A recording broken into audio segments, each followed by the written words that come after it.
Welcome to Morning Glory Farmstead. My name is Lolly, and this channel is all about gardening, animals, and nature.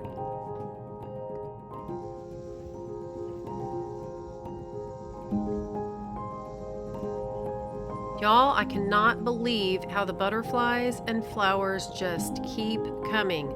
I never thought that they would last this long, but every day the patches of flowers are getting more and more full, and there's more and more butterflies. Sometimes I'll see 10 at one time. This is just absolutely gorgeous. The colors are changing every day, and they are just absolutely beautiful every time I look out the kitchen window, and I cannot wait to see how long this lasts. I'm even debating on planting some more.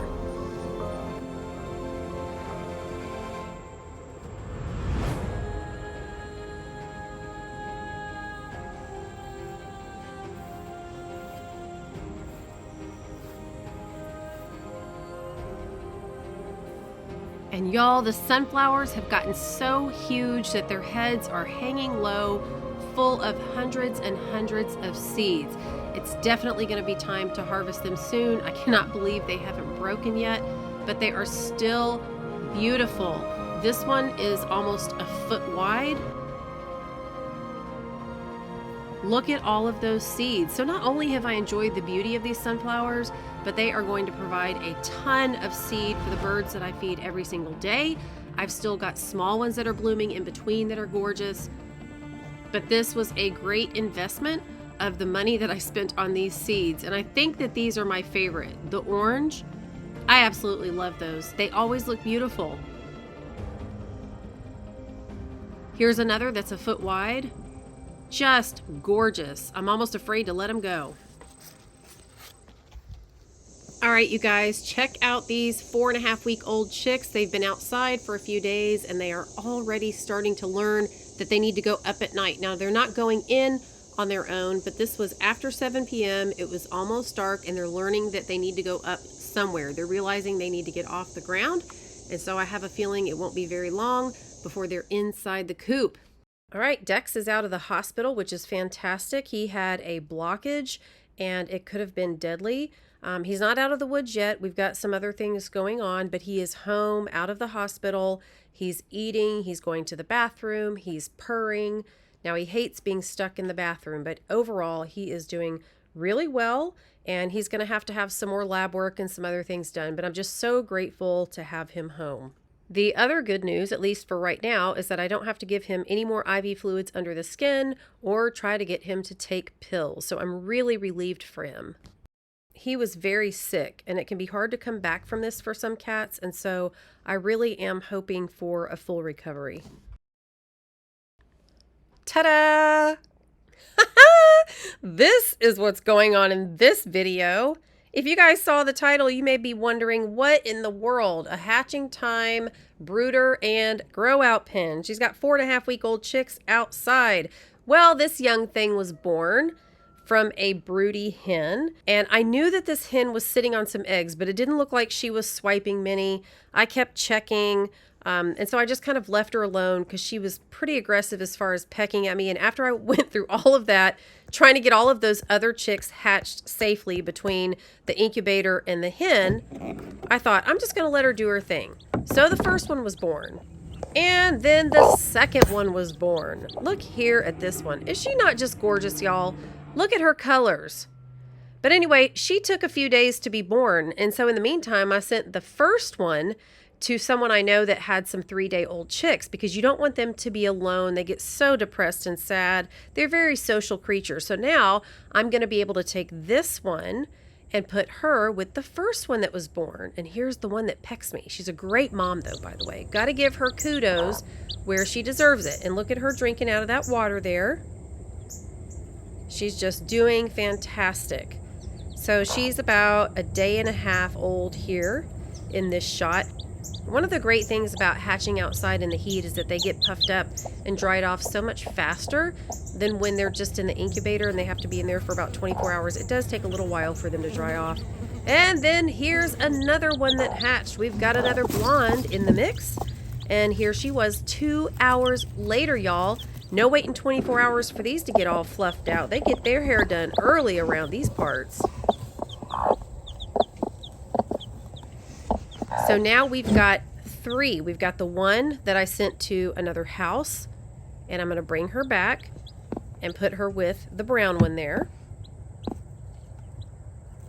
Look at those colors. And look at this one. It's got a crack on the left and hair sticking out on the right.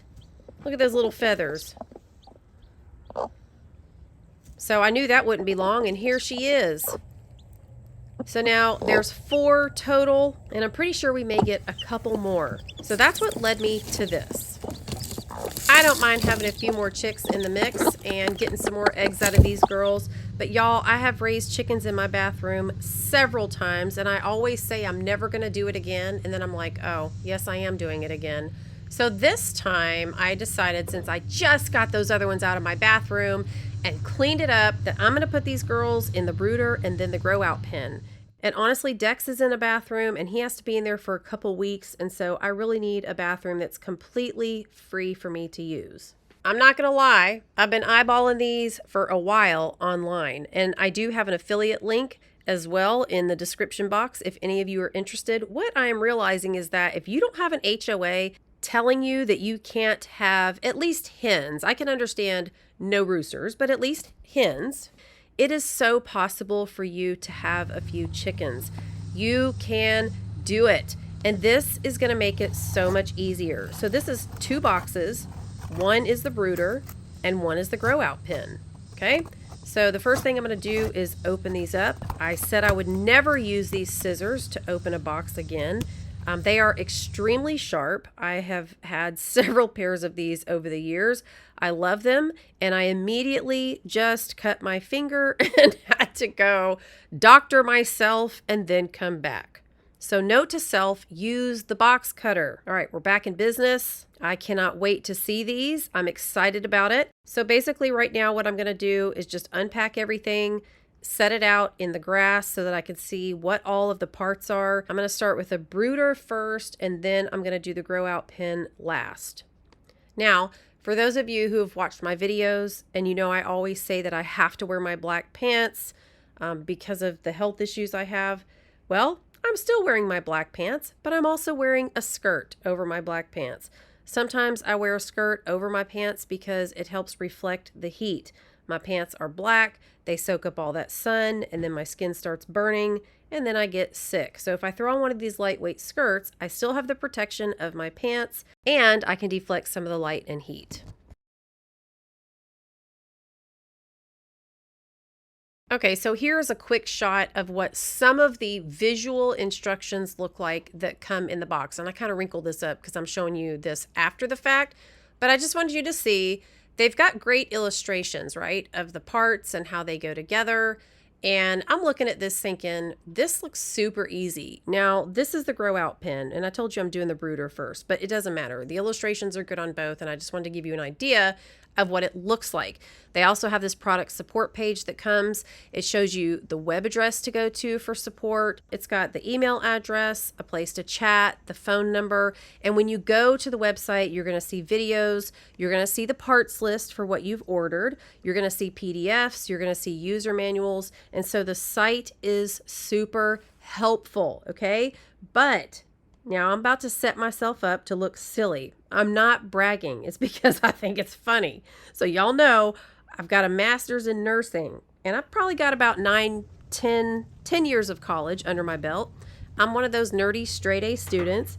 And so I'm looking at this picture thinking, this stuff is easy, right? I'm going to be snapping these pieces together in no time. They're plastic, but that's what's going to make this lightweight, which is way easier for me because I'm not supposed to be lifting anything heavy because it sets off inflammation in my body and all this other junk. I won't get into all that. But anyway, so I'm here to tell y'all, I'm making fun of myself. A master's in nursing or not, I could not do this.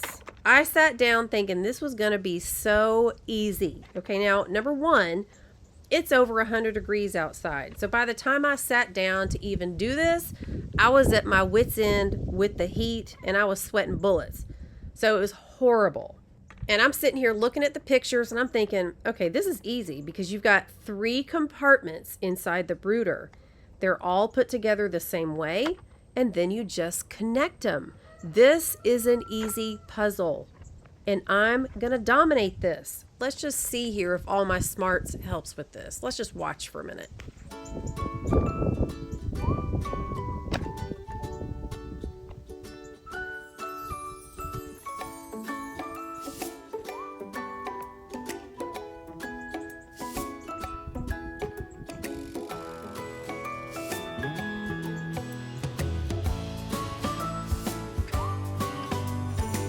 So I see the pieces that need to snap together, but apparently it helps if you keep looking at the instructions in the picture.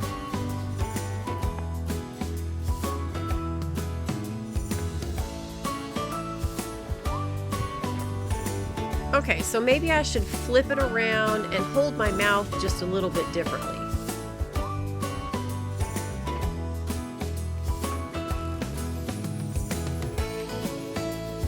What's hilarious is that I actually came outside and did it this way so that I could show y'all how easy it was to put together. I'm just showing you here, they have arrows that are supposed to line up in certain areas, and if you don't do it right, it definitely makes a difference. Now don't worry, there's a point to me showing you all this madness about what not to do and what I went through. And by the way, not only could I not get them snapped, I was trying to push really hard, and about a year ago, maybe less, I sliced through my right thumb and the nerves and stuff like that with my new Ninja blender. By accident, I left the blade on the counter and had to go to the emergency room twice and had to get stitches. And so my right thumb can't really put much pressure anymore either. So not only am I battling the fact that I can't even get them in there, once I try to, I can't push hard enough to get them in. But I've still got some great tips coming up. This is just ridiculous. Okay, look, I got those 2 pieces together. I was feeling accomplished. But can I get the next 2 together? So what I did was, now that I got those 2 together, I'm going to work on the second compartment with the same 2 pieces to see if I can master this one as well. So you would think that because I got those first ones together, that I'd be able to figure out how to do the second one together. And y'all, this is on a fast time lapse. You have no idea how long this took. Now, one of the things I want to point out is that I usually always watch a video if I'm going to put something together first that shows you how to put something together. That's the easiest way for me. Y'all know I come from a heavy training background, and I mean, it was in the medical profession, training medical directors and nurses and things like that. But we still had to do online training, instructor-led training, visuals, you know, all of those things. And so I understand that people learn differently. And so videos for me are just fantastic. But for some reason, I forgot who I was. And I thought, since that picture looks so self-explanatory and the directions just look so easy, it just didn't even cross my mind to go to a video, because I knew that I just needed to get these pieces together. And why would I watch a video that would just show somebody else putting the pieces together? Well, I'm going to tell you in a minute why. And if I had watched those videos first, it would have saved me hours, you guys, hours. So learn from my lesson. That is why I'm showing you this. Okay, there's so many things wrong with this picture now that I've watched the videos. I watched the videos and thought, oh my gosh, I can't believe it. I could have saved myself from all this. Okay, look right here. When I push on that piece that was towards my face, let me see if I'm going to do it again. There's a piece that kept trying to come back and slap me in the head right there. Watch it. I'll push that down and the other piece would come forward. So I really couldn't push hard on the piece in front of me because the other one would have come forward and slapped me in the head. Oh, I remember all too clearly what I was feeling as I was putting these together, y'all.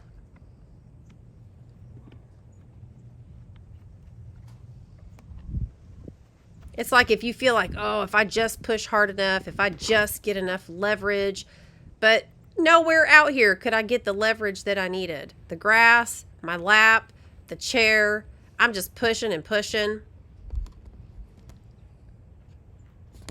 All right, y'all, I'm about to give you the first big secret to the success of putting the HatchingTime brooder and grow out pens together. You ready? Number one, watch the videos.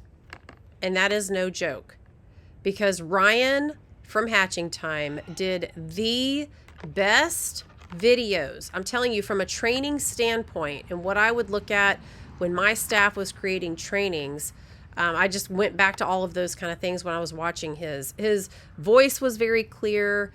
The shots were very clear. You could see what he was doing, and he gave you tips. So now I'm on my second tip for you. The second tip is don't try to go out of order.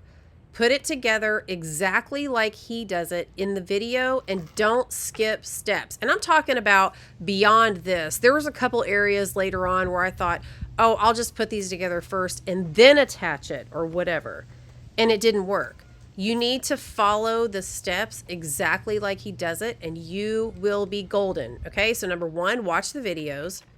Number two, do not skip steps. Do exactly what Ryan is doing in the videos. And he's got them to where you could do multiple layers of these brooders, where you can have, 3 or 4 layers high, so they're horizontal sitting on top of each other. Or even for the grow out pen, you can have multiple grow out pens sitting on top of each other. Now what I've done is I'm going to have the brooder on the top for when they're tiny, and then when they get a little bit bigger, they're going to go into the layer underneath, which is going to be the grow out pen. Okay, so I'm doing one layer of each, but the concept is kind of the same as far as how they sit on top of one another, and the concept of how these pieces kind of fit together work very similarly, whether it's the brooder or the grow out pen. So if you can master the brooder, you can master the grow out pen. Okay, my third tip is to pay attention to the fact that he says when you're snapping those pieces together that are all on the ground there, they have to be at a little, like you have to hold one at a little bit less than 90 degrees. Okay, the angle has to be a little bit less than 90 degrees. So what I spent 2 or 3 hours doing was trying to smash these pieces in that looked like they would fit. You could tell they were cut out to fit each other, but they would not go in. And so it didn't matter how I came at it, I couldn't get it in because it wasn't a little bit less than 90-degree angle. Now right there, it is just a little bit. But what happened was I put one piece in and then the bottom came apart. Look at that. Oh, the fury, the wrath. Oh my gosh, after all that time getting one together and then the other came apart.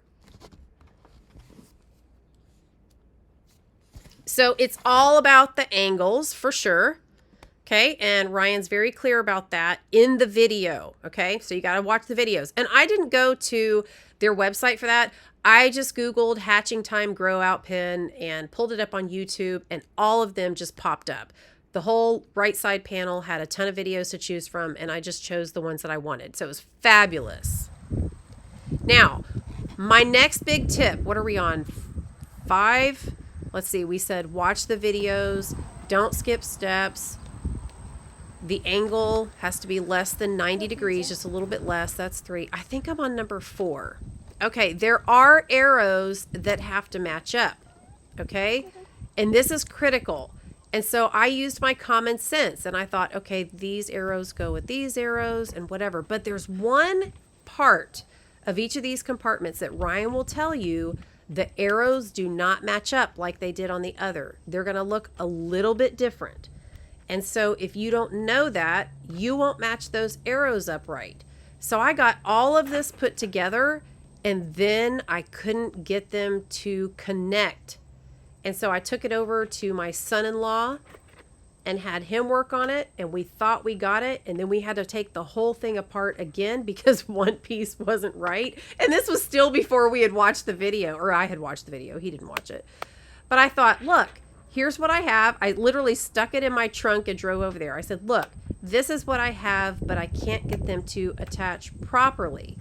And so he finally got it after like 45 minutes, but we had to take the entire thing apart again. Now, I'm not saying that all of you guys would have so much trouble. You know, you may have just looked at those pictures and just done it really quickly. I have never used these kind of snap together pieces before, so I didn't know about the angle thing. And like I said, the arrows are a big deal. Some of them are really obvious in how they line up, but there's one step with each of those compartments where it's not obvious. And if Ryan hadn't said it in the video, I wouldn't have known it. Okay, so the arrows are a big to-do, and especially pay attention to the one that he's talking about. So right here is where I'm putting the piece on that will connect them. So you're going to connect them one on top of the other, and then once they're all connected, you lay it horizontally. But here's where I had already messed up and didn't know it. I thought that I was connecting everything properly, following the directions well, and I didn't. Okay, so when I turned on Ryan's video, I took all of this inside. Okay, so my son-in-law helped me with this, and then it was time to do the grow out pen. Can y'all imagine, after taking this long on the brooder, how I was feeling when it was time to do the grow out pen? I will tell you one thing, I wasn't about to do it in the heat. I took it inside, got myself a table, a little area to work, and I turned on the video and I was like, oh my gosh, that's how he did it? I could have just saved myself hours. I know I keep saying that, but y'all just don't know the pain of knowing what I could have saved myself after all of this. It was so hot. But look, here comes Pigeon. At least Pigeon was keeping me some company out there. And of course I had to take several breaks in here because y'all know I can't stay in the heat this long. Can't stand that long. So putting the grow out pen together was way easier, took way less time. I literally just paused and, you know, started and paused and started the video just so I could do it right along with Ryan. I was so grateful for his videos that I even sent him an email to give him kudos and thanks for doing those fabulous videos so that there's no question, y'all. He's so clear. So just have that pulled up and you guys will be golden. And you know, I always make fun of myself for stuff. I always say I'm good material. I like other people to learn from my mistakes. And so I just want to show you what not to do. Don't go out in your yard and open all of this up and do this, okay? It's better to have a table. Okay, that's tip number 5, I think. Get yourself a table or some type of surface. And then also it works really well if you have some carpet for part of this when you're inside. Now, if you don't, it's okay. But it does work pretty well. Oh, and by the way, I was just looking at my feet because there's ants all over the place out here. So not only was I fighting the heat, I was trying to make sure that I didn't get eaten up by the ants out here because they were in the shade. All right, so get yourself a table and make sure you've got a place on the floor that has like a mat or some carpet or something like that. It just makes it so much easier. It's not that you have to. My next tip is, unless you have somebody really strong helping you, you will need the clamp to make sure that you can hold the little poles in place while you're using the screwdriver. So here's the wheels that go on the bases, and you turn that little piece right there. Okay, don't just screw the wheel. That won't help. You got to turn that little piece. Super easy.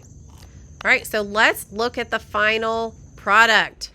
On top, we've got the brooder, and below we've got the grow out pen. So let's just take a look at each thing. Okay, this is the container on the top, which is going to hold water. It's just sitting there right on top. And this is going to feed the chicks their water when they get just a little bit bigger. This is a side shot. You can just see how the tubings go together. And I put all this together, so if I can do it, you can too. But here in some of those areas, that's where I would not skip steps and think that you're smarter. Oh, I see how this fits together. I'll just do such and such. Nope. Follow what he says in the order that he says it. It just makes the task so much easier. They have tried to make this as easy as possible so that anyone can do this. All right, so here is the heating element. When you power it on, it doesn't actually show the light until it gets to like 28 or 30. Okay, now this is Celsius, so you're gonna have to change that to Fahrenheit in your brain, I guess. You'll have to do some conversions, meaning you'll have to Google, that's what I did, to make sure that you have the right temp for your chicks based on how old they are. Chicks have to have a certain temp, you know, week 1, week 2, week 3, week 4, and it just kind of keeps going down a little bit, but that heat is super, super important. All right, so there's a lock on the left, and then there's 2 little screws there. You can adjust it, and they can stick their head through there and eat out of that trough once they get a little bit bigger. Now they have mats in the brooder, these black mats. They're super easy to clean, and that's to protect their feet, keep them from getting hurt the first few days of life. But once they get a little bigger, you can take it up. You see there's the smaller grade, and you know, when they go to the bathroom, it can go through there, and then here's the pan that you pull out to clean it. So super easy. Now here's where they can drink once they get a little bit taller, and you can adjust the height with that green piece on the back wall there, and you can see the tubing is connected. All of that water is going to come from the top. But right now, this is a tiny little watering dish that I'm going to use, and a tiny little food dish. So they have this inside the brooder. They don't have to use the water cups, and they don't have to use this trough yet, okay? They're not going to be big enough to stick their heads through there yet. Again, there's the water tubing just kind of cradled back in the back. And I reiterate to put it together in the order that he shows. And it goes out the side. And here's a light bulb. I put that in there. Okay, you want to pay attention to the wattage. They suggest that you don't leave the light bulb out, that even if you don't want to use one, you just want to make sure that you unscrew it a little bit. So that way you can turn it off. All right, here's the grow out pen. You can see the bottom doesn't have the mats. The doors are different. The chickens can stick their heads through those bars and eat out of the trough. My cat Maple is trying to help. The floor has the bigger squares, right? But it's the same concept. When they go to the bathroom, it's going to go through the bottom, and you're just going to pull out the tray and clean it up. And sorry, my cat is bumping my camera. My cat was bumping the camera the whole time. But you get the idea. So when I say there's 3 compartments, there are 3 pieces that you put together, but it's really one open compartment once you piece them all together. Now, these are not just for chickens. They're for all types of birds, you know, quail, whatever. And HatchingTime does a great job of telling you how many birds will fit in each of these based on how old they are. You guys can see I dumped chick feed down on the floor. I'll have to get that up. Anyway, so just pay attention to their guidelines. That's very helpful. You certainly don't want to crowd too many inside here. So just be mindful of, you know, growing happy, healthy chicks, I think is what HatchingTime says. And that's exactly what this is going to do. And it's going to keep me from having to clean my bathroom again. There's the oldest one. I went and picked her up and brought her in. She's no longer with her friends at the other house. And now she's going to keep this little lonely bird company. Now, I'm going to share this with you in case it helps. These birds were chirping for hours and chirping loudly. And when chicks chirp, they are not happy. They're either cold, too hot, hungry, thirsty, and I kept adjusting the temperature. I kept trying to figure out what was wrong. They knew where their food and water was because I saw them actually take it, and it didn't matter what I did. They kept chirping, and I finally figured out what it was. The vent in the ceiling was open, which is about 12 feet away, but it was blowing towards this brooder. They can get really sick and get chilled, and it weakens their immune system. And so all that time, I thought that the vent was closed, and I went over to check it, and it wasn't. And it was almost like clockwork, you guys. I closed the vent with the big broom. I just kind of reached up there and closed it, and they stopped chirping instantly, and I have not heard any kind of chirping since then, other than little tiny chirps when I go in because they're happy. So I just wanted to put that out there because this is a very open type of brooder, right? They're exposed to everything outside of it. And so if there's any drafts or air conditioning going on, they are not going to like that, and they are going to feel it, even if you've got the temp right on the inside. So just be cognizant of that. All right, guys, I hope you learned a lot. I hope you enjoyed this video and definitely learned from my mistakes and what not to do. And I will see you real soon in the next video. And until then, y'all have a great couple of days. Bye-bye.